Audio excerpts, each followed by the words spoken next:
जिज्ञासु मित्रों, बहुत बहुत अभिनंदन है आपका दिव्य सृजन स्पिरिचुअल चैनल में। प्रत्येक दिवस की भांति रात्रि 9 बजे लाइव चर्चा हम लेकर यहाँ उपस्थित होते हैं। आज भी यह चर्चा प्रारंभ हो रही है, आप सभी जुड़कर इसका अवश्य ही लाभ उठाएं। आज का जो चर्चा का विषय है तैत्तिरीय उपनिषद के बढ़ते हुए क्रम में है। पिछले व्याख्यान को अगर आपने सुना है, कल के व्याख्यान को, तो भली भांति आप जानते हैं उसका विषय था तप ही ब्रह्म है। परंतु आज का विषय है कि अन्न ही ब्रह्म है। बड़ी विचित्र सी बात है, क्योंकि पिछले व्याख्यान में हमने सुना कि पहली बार जब महर्षि भृगु अपने पिता वरुण देव के पास गए तो यही कंक्लूजन लेकर गए, यही निर्णय निष्कर्ष लेकर गए कि कौन ब्रह्म है, अन्न ही ब्रह्म है।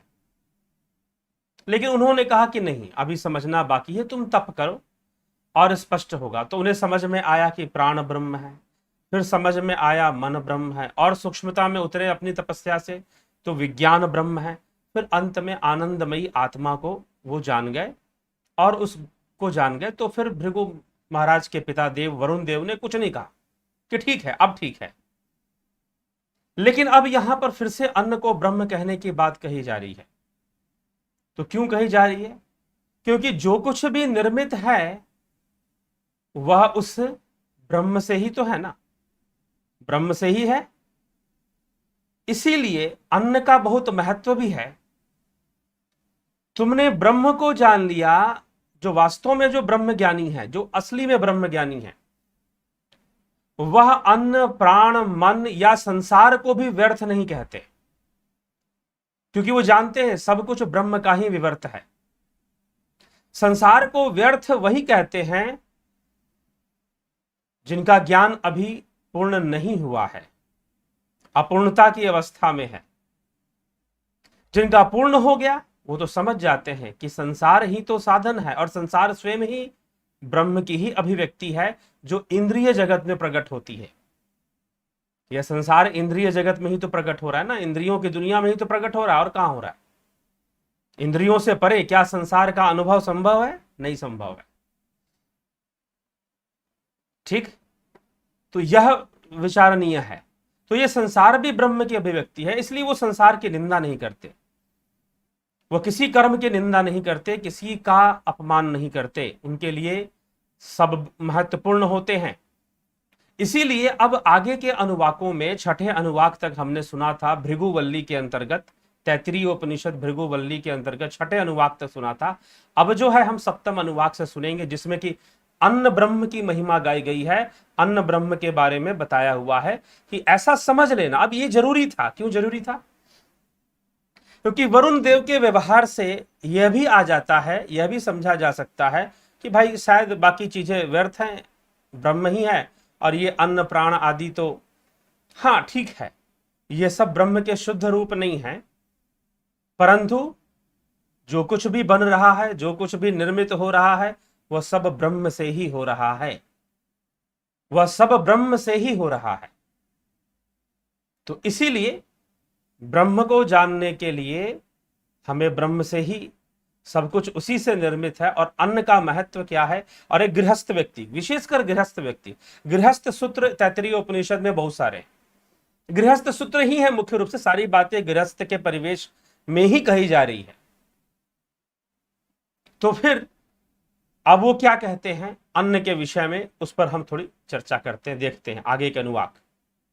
तो सप्तम अनुवाक से यह चर्चा प्रारंभ होती। कहा जा रहा, अन्नम न निंदात तद्वत्वम प्राणो व अन्नम शरीर मन्नादम प्राणे शरीरम प्रतिष्ठितम शरीरे प्राणा प्रतिष्ठितः तदे तन्मन्ने प्रतिष्ठितम स यः एत तन्मन्ने प्रतिष्ठितम वेद प्रतिष्ठति अन्नवानन्नादो भवति महान भवति प्रजया पशुभिर्ब्रह्म वर्चसेन महान कृत्या। अन्न की निंदा मत करो, अन्नम न निंदात, अन्न की निंदा ना करो। वह व्रत है, प्राण ही है, अन्न है जो शरीर ही है। अन्न का भोक्ता अन्नाद के नाम से कहा गया है। यह शरीर प्राण के आधार पर स्थिर हो रहा है, शरीर के आधार पर प्राण स्थित हो रहा है, इस तरह यह अन्न में ही अन्न स्थित हो रहा है। जो अन्न में ही अन्न प्रतिष्ठित हो रहा है, इस रहस्य को जानता है वह उसमें प्रतिष्ठित होता है। अन्न वाला अन्न को खाने वाला हो जाता है। प्रजा से, पशुओं से, ब्रह्म तेज से संपन्न होकर महान बन जाता है। तो बाहर से अन्न का अपमान नहीं होना चाहिए, अन्न का निंदा नहीं होना चाहिए। तो एक विशेष भावना इसमें समझाई जा रही है महर्षि भृगु को, भृगुवल्ली के अंतर्गत, कि भाई अन्न की निंदा, अन्न ठीक है, अन्न ब्रह्म का विशुद्ध रूप तो नहीं है, परंतु अन्न का मूल भाव समझना है कि अन्न क्या है। अन्न को मात्र खाने पीने की वस्तु मात्र तक ही ना समझें, वह शरीर को बनाने वाला है, जिस शरीर में प्राण का निवास हो रहा है। अगर अन्न ना होता, शरीर ना बनता, तो प्राण का वास भी शरीर में होने की आवश्यकता नहीं पड़ती। तो अन्न का बहुत ही महत्व है, इसलिए अन्न की निंदा ना करो।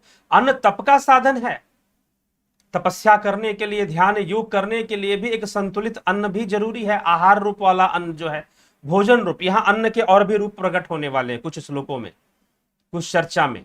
अन्न को मात्र जो हम भोजन करते हैं उतना ही समझना गलत होगा।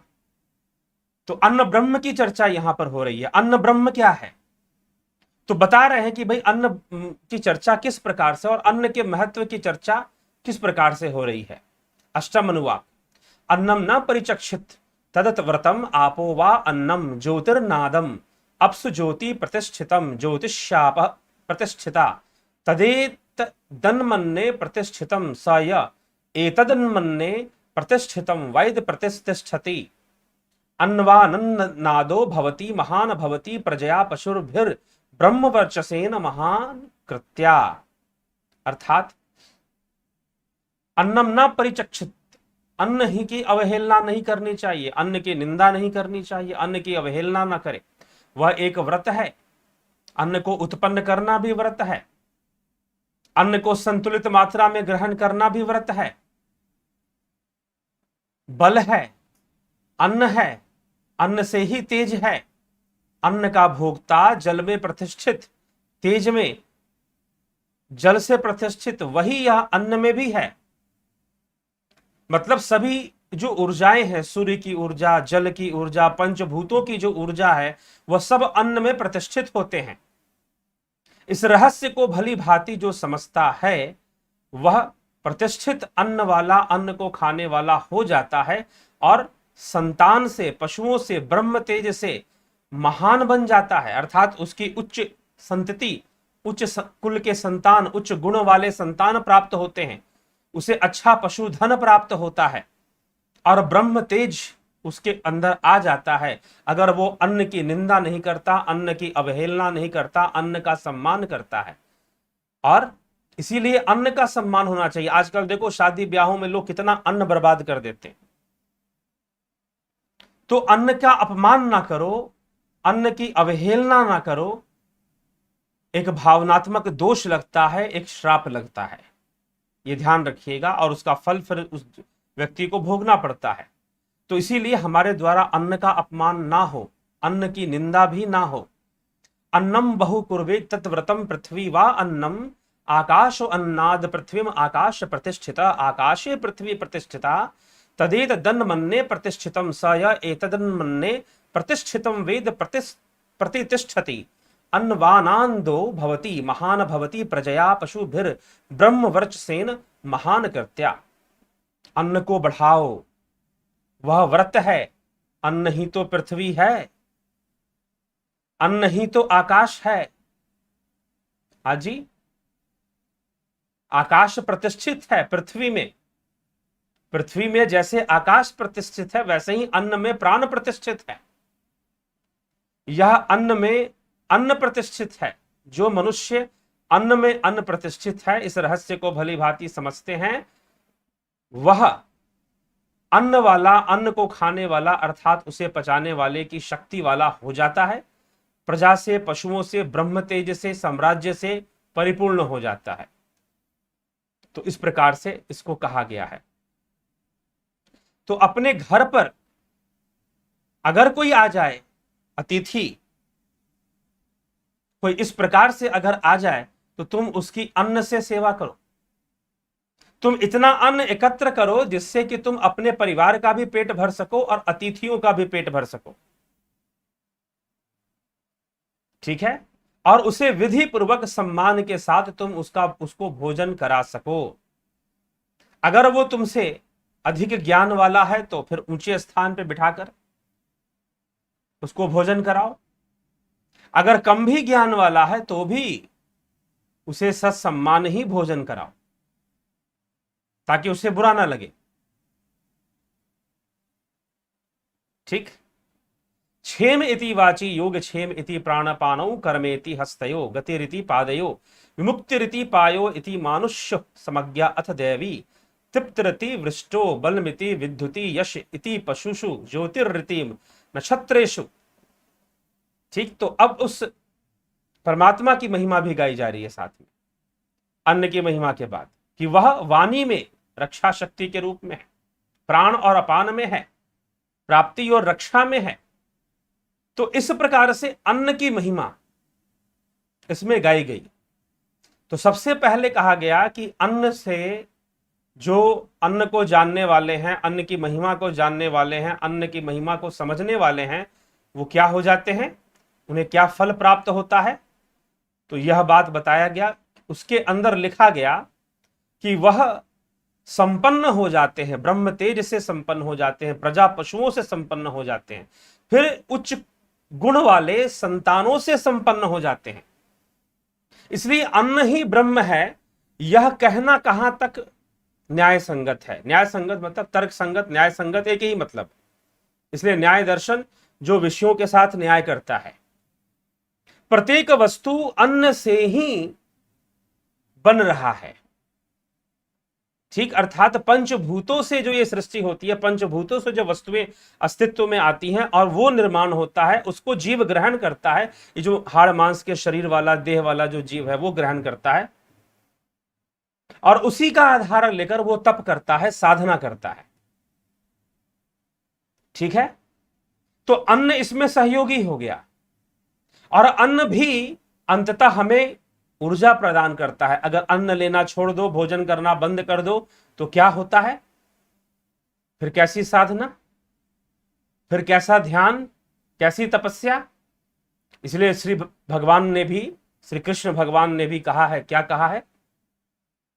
श्री कृष्ण भगवान कहते हैं, श्री कृष्ण भगवान क्या कहते हैं? श्री कृष्ण भगवान कहते हैं कि संतुलित अवस्था में बहुत अधिक खाने वाला, बिल्कुल नहीं खाने वाला, अन्न का त्याग कर देने वाला, बहुत अधिक सोने वाला, बिल्कुल नहीं सोने वाला, इन लोगों से योग नहीं साधने वाला।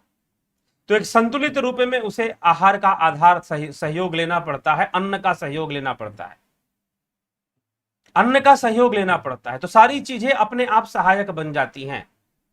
तो प्रकृति सहायक है, बाधक नहीं है। प्रकृति में, प्रकृति के भोगों को कैसे ग्रहण करना है ये आना चाहिए, प्रकृति के भोगों को कैसे स्वीकार करना है ये समझ में आना चाहिए। तो कोई भी तत्व बाधक नहीं है, सब सहयोगी ही बनेंगे, बाधक कोई नहीं बनेगा। लेकिन जब मनुष्य का लक्ष्य सही ना हो, जब उसका लक्ष्य समाधि ना, मोक्ष की प्राप्ति ना, जब उसका लक्ष्य योग करना ना हो, योग करना ना हो, तो फिर सारी समस्याएं तो है ही। इसीलिए जिज्ञासुओं विचार करना है। और इस उपनिषद के अंदर अंत में कुछ श्लोकों में, अभी तो कुछ श्लोक और भी बाकी हैं इसमें, तो उस पर हम चर्चा करेंगे आगे। तो अभी आखिरी ही कुछ श्लोकों का अंश जिसको हमने अभी पढ़ा, उसमें अन्न के महत्व को विशेष रूप से बताया गया कि अन्न की निंदा मत करो, अन्न की अवहेलना मत करो, तुम्हारा अपने पास अन्न एकत्र करो, स्वयं अपने परिवार को भी भोजन करा सको, उनका भी सेवन कर सको, सेवा कर सको, और साथ ही साथ अतिथियों का भी सेवा कर सको, परिवार का भी पोषण कर सको।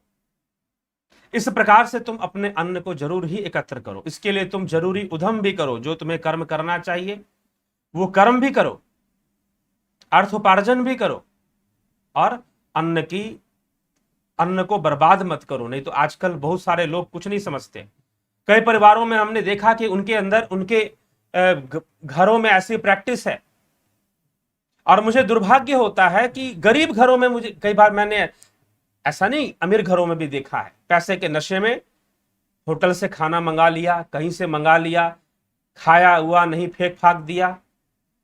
घर का खाना भी फेंकने में कोई सोचना नहीं है। और कई बार तो मैंने ऐसा भी देखा कि बहुत गरीब परिवार, झुग्गी झोपड़ी में रहने वाले ऐसे लोग, वो भी अन्न को बर्बाद करने में नहीं ज्यादा सोचते, करते रहते हैं। और कुछ घरों में तो कुछ लोगों को ऐसी आदत होती है कि खाना लेना है तो छोड़ना ही है, अंत में थोड़ा सा जरूर बर्बाद करेंगे, जरूर छोड़ेंगे। ठीक है, तो जरूर, हाँ, कुछ दूसरे उद्देश्य से छोड़ते हो, मान लीजिए किसी पशु या को खिलाना है, पक्षी को खिलाना है, तो कम से कम जूठन तो नहीं छोड़ना चाहिए, आप अलग से निकाल दीजिए उसके लिए। ठीक है, तो कुल मिलाकर ध्यान देने वाली बात है, अन्न के प्रति ध्यान दिया जा रहा है। अन्न बहुत सबसे बड़ा, अब भोग, जितनी भी भोग वृत्तियां हैं, आहार, निद्रा, भय, मैथुन, इनमें सबसे पहला सहयोगी तो आहार ही है। दूसरे भी सहयोगी हैं, ऐसी बात नहीं है, यह मत सोचना कि दूसरे सहयोगी नहीं है।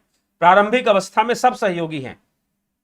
जब तक शास्त्र सम्मत तरीके से भोजन नहीं करोगे, शास्त्र सम्मत तरीके से कर्मों को नहीं करोगे, वृत्तियों को भी शास्त्रों के नियमों में नहीं डालोगे, तब तक सब कुछ पाप का ही कारण बनेगा, नहीं तो सब पुण्य हो जाएगा और सब सहयोगी हो जाएगा योग मार्ग में। तो यह मुख्य रूप से यह बात समझने की योग्य है कि ये सारी चीजें सहयोगी हैं, बाधक नहीं है। ठीक जिज्ञासु, तो अन्न की महिमा भी यहां पर गाएगी, जिस कारण से इस विषय को लिया गया है कि अन्न ही ब्रह्म है। ठीक, क्यों लिया गया है, इस विषय को क्यों लिया गया और क्यों ऐसा चर्चा आया, उस पर हमने देखा इस विषय को। ठीक है, तो अन्न भी ब्रह्म है, हम समझे और इसका अनुसरण करें। बहुत बहुत आभार आप सभी का। लाइव चर्चा लाइव होता है, लेकिन यह व्याख्यान है, व्यस्तता, पूर्व निर्धारित व्यस्तता थी, जिस कारण से यह वीडियो आपको प्रीमियर वीडियो के रूप में देखने को मिला। लाइव चर्चा नहीं तो फिर आपकी कमेंट्स भी नहीं पढ़ पाएंगे हम आज, तो लेकिन आप कमेंट्स करें जरूर, समय आने पर जरूर उस पर चर्चा करेंगे।